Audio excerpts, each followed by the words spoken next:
Chère Lisette, membres de la famille, Monsieur le Premier ministre, chers amis, j'avais d'abord pensé vous entretenir aujourd'hui des avantages économiques d'une approche keynésienne que M. Parizeau appréciait, mais je vous parlerai plutôt sur un plan plus personnel. Le Premier ministre Jacques Parizeau appartient pour moi à ces géants politiques que peu de nations dans le monde peuvent se targuer d'avoir connus. Il fait partie de ceux qui créent un avant et un après, ceux dont on refuse même d'envisager le départ. Félix Leclerc, un autre de nos géants, dirait qu'il appartient à la courte liste des libérateurs de peuples. Si nous pouvons en être fiers, nous devrons aussi en être dignes. Lui-même issu d'un peuple dont l'histoire contient traumatismes, doutes et craintes, il incarnait la confiance en soi et la capacité, voire le devoir, de gérer ses propres affaires. Toujours en complet, toujours sans complexe. Il était, pour ainsi dire, le convaincu en chef. L'assurance de l'homme qui sait où il va et qui est capable d'expliquer pourquoi. Sa réputation dépassait aisément les frontières du Québec. Je l'ai constaté moi-même lors d'une rencontre avec des gens de la finance à New York il y a quelques années. Un ancien haut placé d'une agence de notation m'avait confié que Jack Parizeau, par sa simple présence aux commandes de l'État, donnait de la crédibilité au Québec à l'époque du référendum et qu'il n'y aurait certainement pas eu de décote du Québec en cas de victoire du oui. C'est pas peu dire. D'ailleurs, si la langue de la finance internationale demeure clairement l'anglais, 3 mots de la langue de Molière y sont toutefois devenus communs grâce à la vision de Jacques Parizeau, caisse de dépôt. Cette institution bien de chez nous, que tous connaissent et respectent sur les marchés financiers mondiaux. Jacques Parizeau était ce rare ambidextre, un homme de chiffres qui a du cœur. Fils du 1 %, il a consacré sa vie au 99 %. Fort de l'idée que l'argent est un bon serviteur, mais un bien mauvais maître. En survolant sa vie, l'élément qui semble l'avoir le plus guidé, toujours, c'est la poursuite d'une certaine justice. Ses préoccupations de souverainiste, de social-démocrate, de féministe, d'environnementaliste, toutes s'appuyaient au fond sur un désir de justice, d'équité pour son monde, comme il disait. D'une tendresse insoupçonnée à prime abord, il avait compris que la seule forme de supériorité pour un homme, c'est la bonté. D'une érudition et d'une curiosité sans fin, je lui faisais parvenir jusqu'à tout récemment des documents techniques comme le budget du Québec ou le rapport annuel de la Caisse de dépôt. Il les épluchait méticuleusement. Les cahiers les plus intéressants pour lui étaient ceux portant la mention de renseignements additionnels, essentiellement constitués de colonnes de chiffres et de graphiques. Monsieur aimait aller au fond des choses. Il adorait la musique et aurait voulu être musicien. Bien qu'il soit plus proche d'un style assez classique, j'avais bien compris, encore une fois, toute son ouverture d'esprit quand il avait insisté pour que je lui fasse écouter de la musique un peu plus techno que j'avais composée et où la grosse caisse était, avouons-le, un peu plus présente que chez Vivaldi. Il suivait de façon enjouée le rythme en tapant sur sa jambe et m'avait dit avec son sourire allumé « Mais c'est très bien ça, vous voyez que je ne suis pas pudibond. » L'état de sa collectivité lui importait, constamment. Il regrettait de constater que la chose publique courait le risque de devenir tout sauf public. Il ne voulait pas que la politique devienne l'art d'empêcher les gens de se mêler de ce qui les regarde. Il appelait de tous ses vœux des projets de société autres que comptables. Son attachement et son vif intérêt pour ce qui vient, pour la jeunesse québécoise, ne s'est jamais démenti. Durant le soulèvement étudiant du printemps 2012, je lui avais mentionné que la génération montante serait probablement plus difficile à gouverner. Il m'avait répondu du tac au tac « Je l'espère bien ». Parlant de jeunesse, Alexandre et Adrien, je ne voudrais pas mettre de pression, mais les doctorats honorifiques sont devenus un genre de tradition dans la famille. Conscient que l'éducation était la clé de tout progrès économique, technologique ou social, Jacques Parizeau était pédagogue jusqu'au bout des doigts.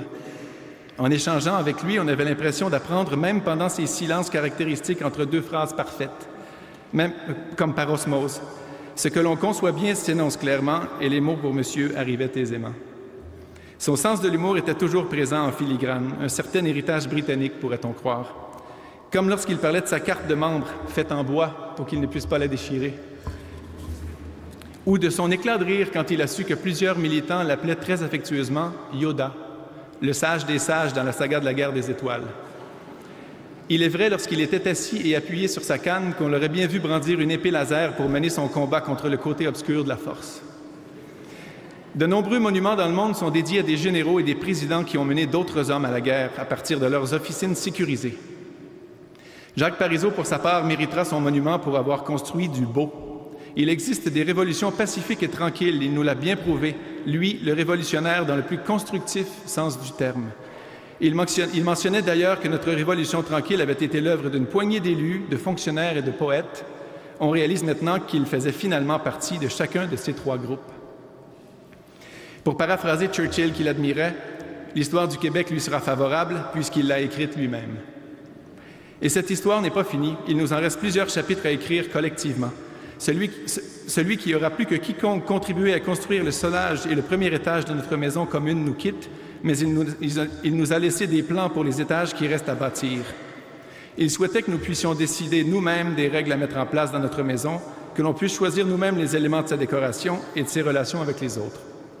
En somme, il trouvait futile de tenter d'améliorer les aptitudes d'un voisin, si sympathique soit-il, à bien gérer notre maison. Nos discussions entre économistes portaient souvent sur des concepts plutôt pragmatiques. Je ne lui aurais donc jamais dit moi-même ce que le Québec entier ne lui a pas assez dit. Je vous aime, M. Parizeau.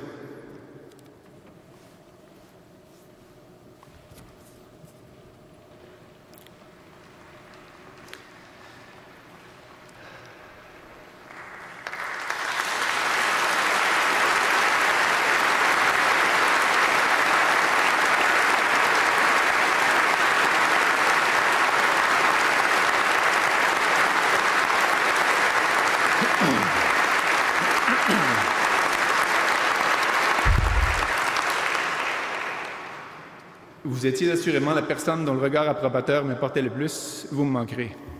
Je suis très reconnaissant envers celle qui a été sa députée préférée, de lui avoir apporté tant d'amour, Lisette. Vous nous avez sans doute permis de bénéficier de sa présence pour quelques années de plus. Grâce à vous, il n'a pas vécu plus vieux, il a vécu jeune plus longtemps. Vous nous aurez rassurés en disant qu'il était parti tout en douceur et entouré d'amour. Vous l'aimerez toujours de tout votre cœur et nous aussi. Et maintenant quoi? S'il est une chose que son départ devrait amener, c'est la fin des exils, de tous les exils.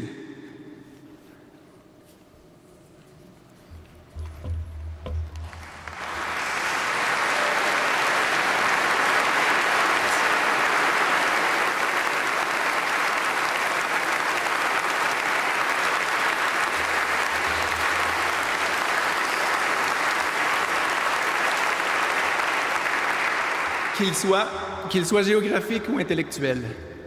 Il faut que nous fassions tous notre part, chacun à notre façon, dans la construction de cette société pour laquelle il a tant travaillé.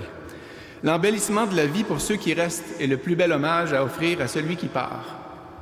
L'avenir dure longtemps, aimait-il à dire. Grâce à lui, plus que tout autre, nous savons que nous pourrons le dessiner nous-mêmes, si tant est que c'est ce que nous désirons comme peuple.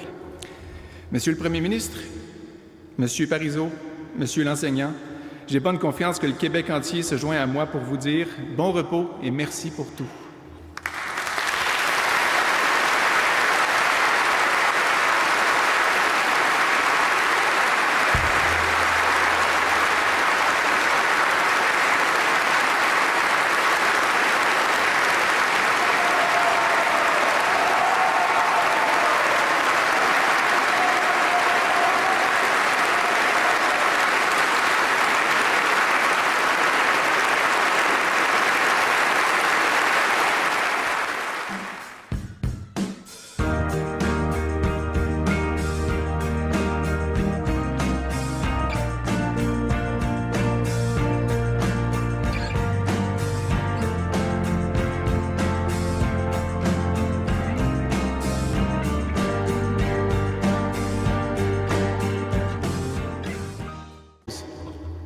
Il adorait la musique et aurait voulu être musicien.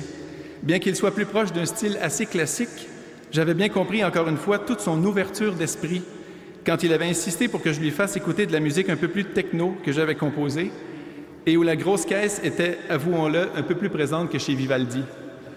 Il suivait de façon enjouée le rythme en tapant sur sa jambe et m'avait dit avec son sourire allumé « Mais c'est très bien ça, vous voyez que je ne suis pas pudibond. » L'état de sa collectivité lui importait, constamment. Il regrettait de constater que la chose publique courait le risque de devenir tout sauf publique. Il ne voulait pas que la politique devienne l'art d'empêcher les gens de se mêler de ce qui les regarde. Il appelait de tous ses vœux des projets de société autres que comptables.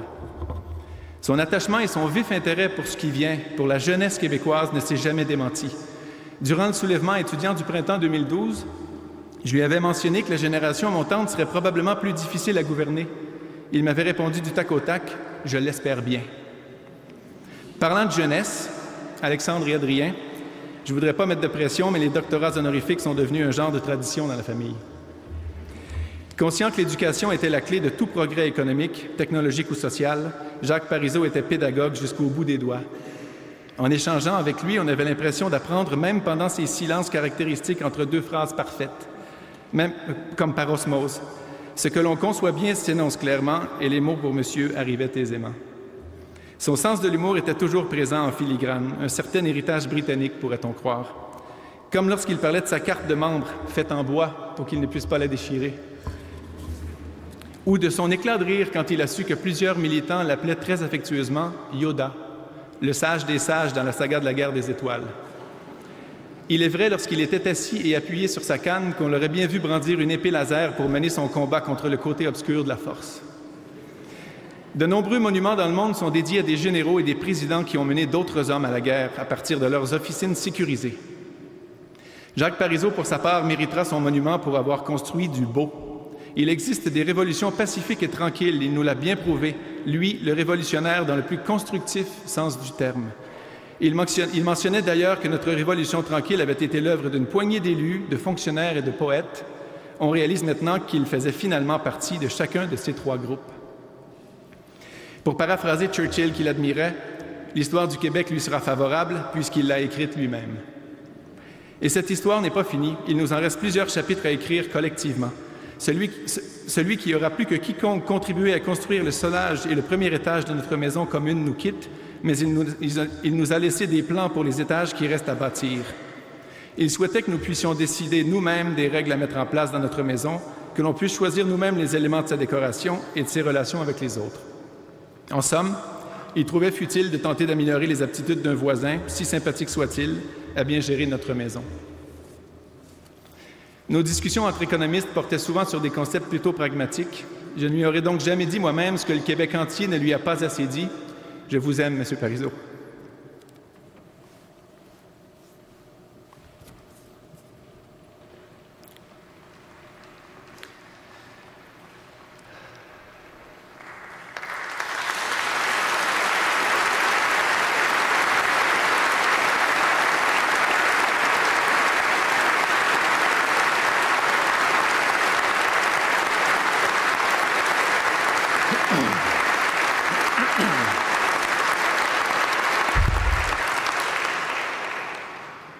Vous étiez assurément la personne dont le regard approbateur m'importait le plus. Vous me manquerez.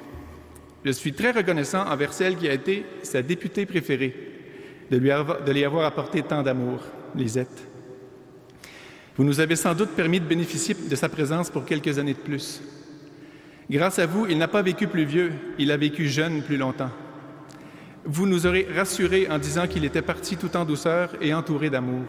Vous l'aimerez toujours de tout votre cœur et nous aussi. Et maintenant quoi? S'il est une chose que son départ devrait amener, c'est la fin des exils.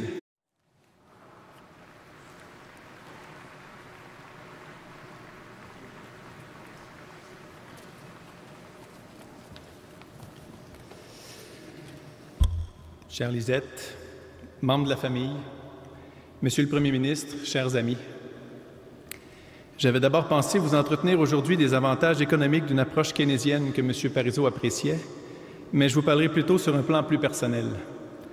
Le premier ministre Jacques Parizeau appartient pour moi à ces géants politiques que peu de nations dans le monde peuvent se targuer d'avoir connus.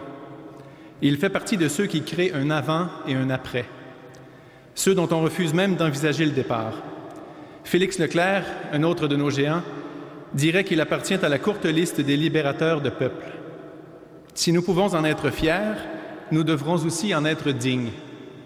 Lui-même issu d'un peuple dont l'histoire contient traumatisme, doutes et craintes, il incarnait la confiance en soi et la capacité, voire le devoir, de gérer ses propres affaires. Toujours en complet, toujours sans complexe. Il était, pour ainsi dire, le convaincu en chef. L'assurance de l'homme qui sait où il va et qui est capable d'expliquer pourquoi. Sa réputation dépassait aisément les frontières du Québec. Je l'ai constaté moi-même lors d'une rencontre avec des gens de la finance à New York il y a quelques années. Un ancien haut placé d'une agence de notation m'avait confié que Jack Parizeau, par sa simple présence aux commandes de l'État, donnait de la crédibilité au Québec à l'époque du référendum et qu'il n'y aurait certainement pas eu de décote du Québec en cas de victoire du oui. C'est pas peu dire. D'ailleurs, si la langue de la finance internationale demeure clairement l'anglais, 3 mots de la langue de Molière y sont toutefois devenus communs grâce à la vision de Jacques Parizeau, caisse de dépôt. Cette institution bien de chez nous, que tous connaissent et respectent sur les marchés financiers mondiaux. Jacques Parizeau était ce rare ambidextre, un homme de chiffres qui a du cœur. Fils du 1 %, il a consacré sa vie aux 99 %, fort de l'idée que l'argent est un bon serviteur, mais un bien mauvais maître.